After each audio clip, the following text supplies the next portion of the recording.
There was a geologist by the name of Dr. Williamson who was doing some work in the country of Tanzania. One day he found himself driving along this deserted road, slipping and sliding in a rain-soaked mud. Suddenly, his four-wheel drive vehicle sank up into its axles in mud and got stuck. So he pulls out his shovel and he began the unpleasant task of digging out of that mud hole. He had been at it for a while when his shovel uncovered something strange. It was this pink-like stone. So being a geologist and curious about rock formations, he picked it up and he began wiping away the mud. The more mud he removed, the more excited he became. He could hardly believe what he saw. When this stone was finally clean, Dr. Williamson was beside himself with joy. He had discovered a diamond. Now, any diamond at all would be a surprise in that situation. Dr. Williamson found what became known as the famous pink diamond of Tanzania. That stone today sits in the royal scepter of Great Britain. Dr. Williamson is famous around the world for his find, as accidental as it may have been. In the same way, there is great joy in discovering the extraordinary gift of God's grace in the most ordinary of places. Let me ask you this morning, how many here have ever watched the show American Pickers? Quite a few of you have. For those of you that haven't seen it or won't admit it in public that you have, American Pickers is a reality TV show that premiered on January 18th of 2010. It's on the History Channel and continues to be popular with viewers who are fascinated when someone discovers and puts back into circulation a unique relic that's been laying around in obscurity in someone's barn or basement. This program features pickers Mike Wolf and Frank Fritz. Mike owns and operates Antique Archaeology, which is a specialty shop that sells antiques and other vintage items in the little town of LeClaire, Iowa. But LeClaire is only the base of their operations. Mike and Frank go off in search of the beaten path for stuff that's been stored away in basements, back rooms, back alleys, barns, and wherever they might turn up. Sometimes they go with a specific thing in mind, but you never really know what might be unearthed under an old box or on a top shelf or in a long unopened box hidden somewhere. The American Pickers are always on the hunt to find the find of a lifetime. In this morning's parable, we heard of two stories about discoveries of two different kinds of treasures. One is an unspecified treasure a man happened upon in a field, and the other is a pearl of exquisite beauty and value that a pearl merchant found in his quest for pearls. There was one man who was not looking for a treasure and found it, and the other man was looking and looking and looking for the most exquisite pearl on the planet. He was picking through collections of pearls day after day and week after week and month after month and year after year. And then one day, he finally found it. Again, the kingdom of heaven is like a treasure hidden in a field, which a man found and hid. For joy over it, he goes and sells all that he has, and he buys that field. Burying your valuables in the ground may sound kind of strange to us today, but as a common practice back in the first century. Today, we usually put our money in a savings and loan company or a bank, and we keep our valuables in safe deposit boxes. Back in those days, there were no banks for the common people. So they'd go and they would bury their valuables in the ground. This was especially true in Palestine because it was a place of frequent war. Burying the valuables protected them against any enemies who might raid their homes and try to steal everything that they had. These armies moved back and forth. Cities were taken and taken again. Each time the houses were searched by soldiers for loot. So it wasn't such a good idea to keep your money, your gold, or your silver, or anything of value lying around the house. So instead, people would go out and bury their money in their fields. Of course, you couldn't tell anybody where you buried your money. They would either go out and steal it, or they would tell the soldiers where it was. And in many cases, people would be killed in a war or die suddenly of natural causes, and their treasure would be forgotten out in that field. If the family needed money, they would sell the field, not knowing what was lying beneath the surface. Now, reading this parable the first time through, you might think, why did this person keep this treasure? Wouldn't that be dishonest? Why not give it back to the landowner? Well, it turns out usually the landowner didn't know that the treasure had been hidden there. This happened so often that they had rules about whoever found treasure. And today we still know that rule that was used in biblical times. It's called finders keepers. Anybody ever hear of that? This is where that phrase comes from. Jewish rabbinic law says that if a man finds scattered fruit or money, it belongs to the finder. So the people that were listening to this parable that Jesus was saying would have perceived that this man's actions were not unethical at all. In fact, the man had a right to what he found. If a man came across money or valuables that were obviously lost and whose owner was dead or unknown, the finder had a right to keep what was found, even if it was found on someone else's property. Now, as it turns out, this man who finds the treasure was being even more honest than what was required. He could have easily just taken the treasure when he found it. But instead, he realized possibly it could be stolen from me, or I might get robbed along the way. So he doesn't even take a little bit of what he's found. Instead, he goes out and he sells everything that he has so he can buy the field that has that buried treasure. This solves everything. He's being an honest man, and he knows exactly where his treasure is buried. So this man doesn't really do anything unethical. But we need to be careful not to lose sight of the main point of this parable, which is this. A man found something so valuable that he sold everything that he had to get it. He was so excited about finding the treasure that he was willing to do whatever he had to do in order to purchase it.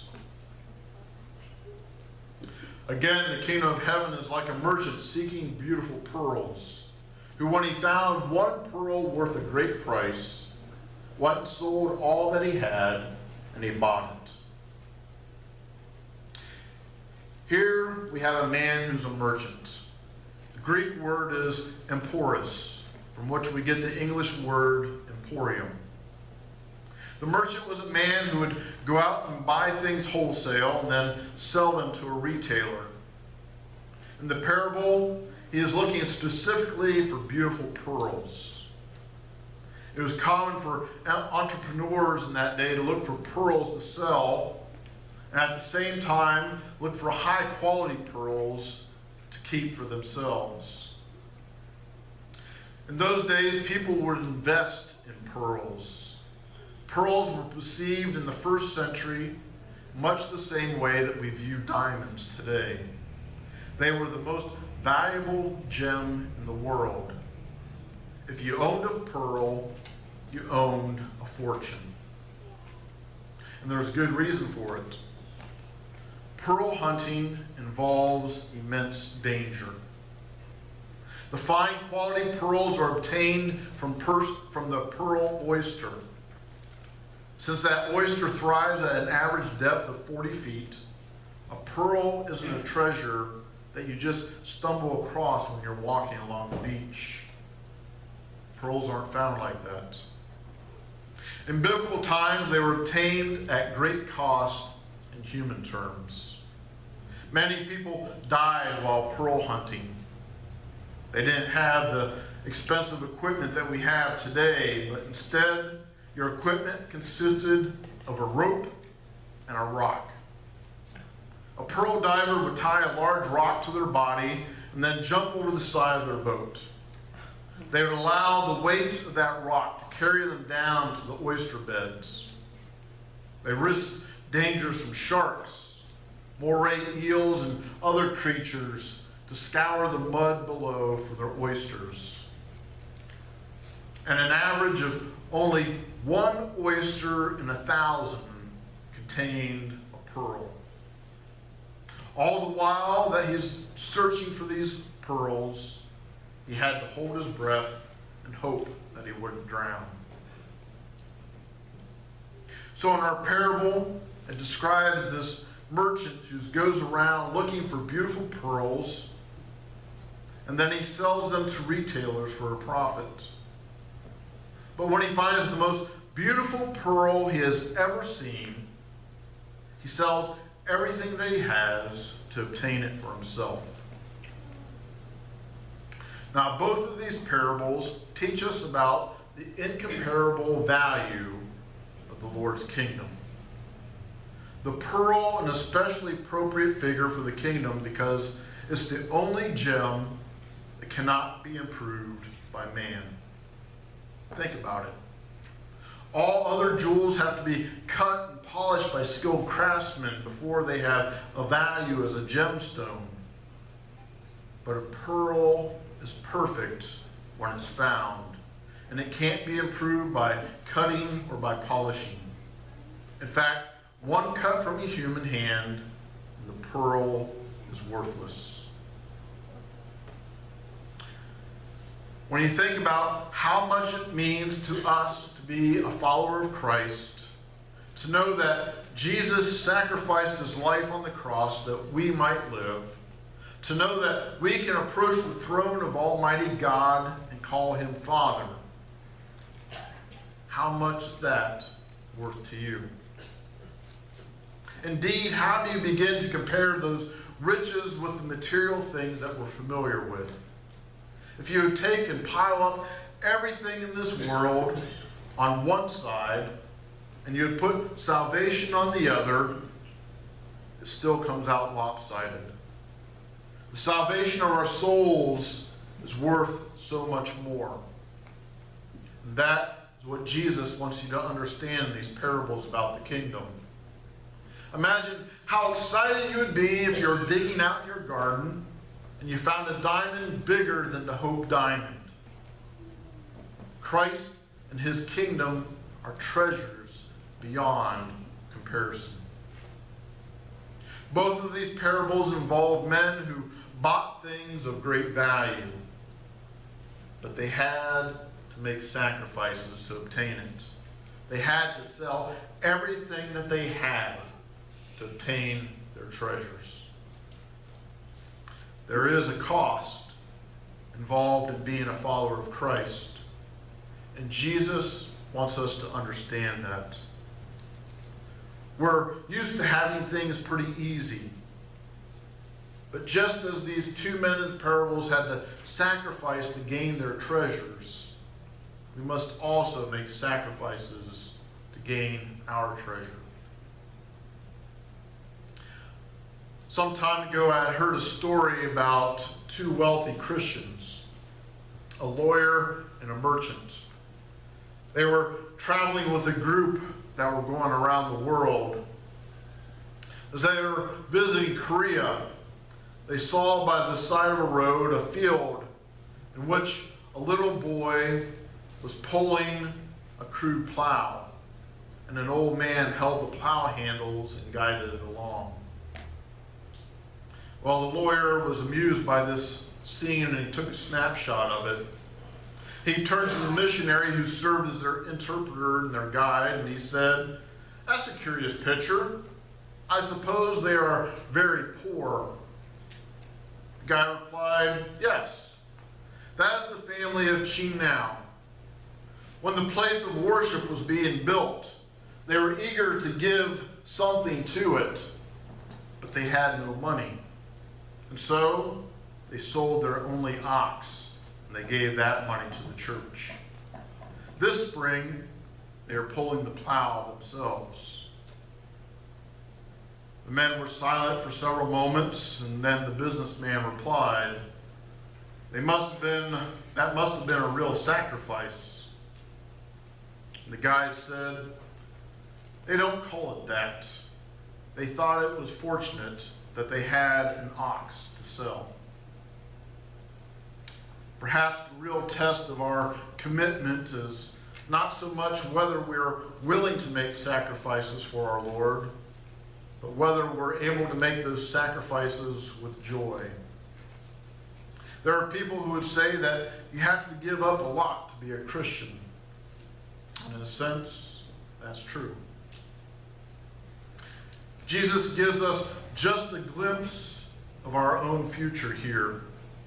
A little lesson to see if we're paying attention. He's showing you and I that what really has value in our life. We think that money has value. We're taught that money has value.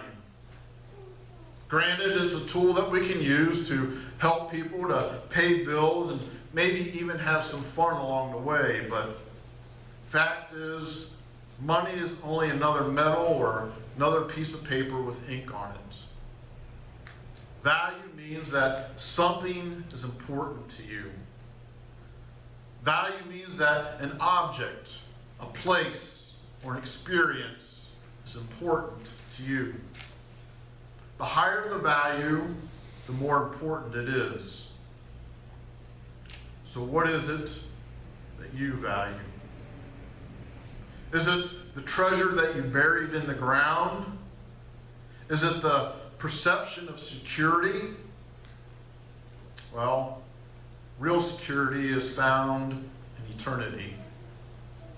Real security is found in heaven. And heaven is worth more than any amount of money that you can carry. More than a great treasure, more than a beautiful pearl. Heaven is a place where God is waiting for you. And it's up to you to place value on that. I pray that when you do, you place the value higher than anything else in your life. And if you do, you will truly know what is a valuable treasure. Amen.